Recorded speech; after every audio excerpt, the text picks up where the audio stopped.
time in WCW. You mentioned that you were present at the Jarrett Hogan. Yes, I was there. I actually wrestled Big Vito, which he called the whole match, but that's a different story.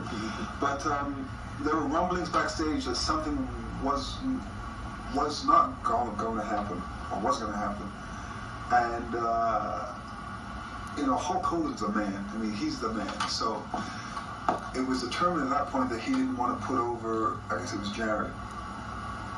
But the office had plans of putting Booker over, which I thought, from a wrestling standpoint, that if you went to the average mark on the street and told him, Hulk Hogan won the title last night, or regained the title last night, they said, so.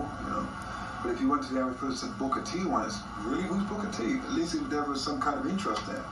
So I just felt at that time that it was the best thing for business for Booker to win it.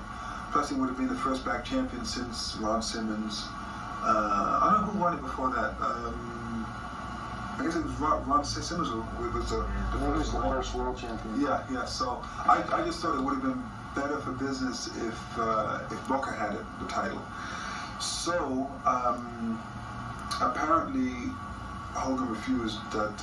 He exercised a right, that a clause that he had in his contract, that he has creative control of his character, and he wouldn't do it. So I believe that after the verbal fight that they had backstage, that when he initially was going to the ring, that he thought that he was going over clean on Jeff. And when Jeff laid down, I'm sure he just felt gutted. His heart just sank. So as the whole world knows, he went over to Jeff Jarrett and pinned him 1, 2, 3. And I didn't actually see him come back, but I know that when he came back, it was said that he was just pissed. And he was there with his son and some friends, and he gathered his stuff, and he took his kid and just stormed out.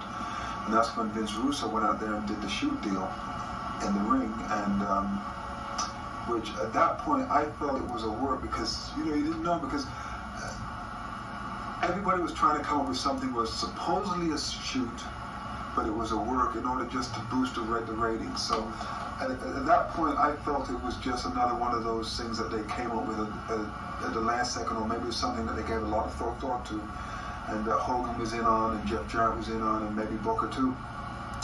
But it turns out, and who knows, there's only a couple of guys that know if it was a shoot or not, but apparently it was the real thing, because I'm not the best of friends with Jeff Jarrett, but I pulled him aside and asked him, and he said, no, it was a real thing.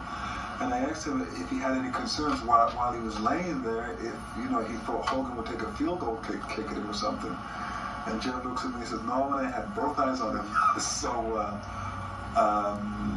it's hard to determine whether it was real or if it was planned or whatever, but I just felt that it was better for business if Booker had it. And I was on the card that night, and I made it a point to wait for Booker after he won the title to come back to congratulate him, because I know it meant a lot to him, and he was like a kid in a candy, so he had that belt backstage there, and he was just happy.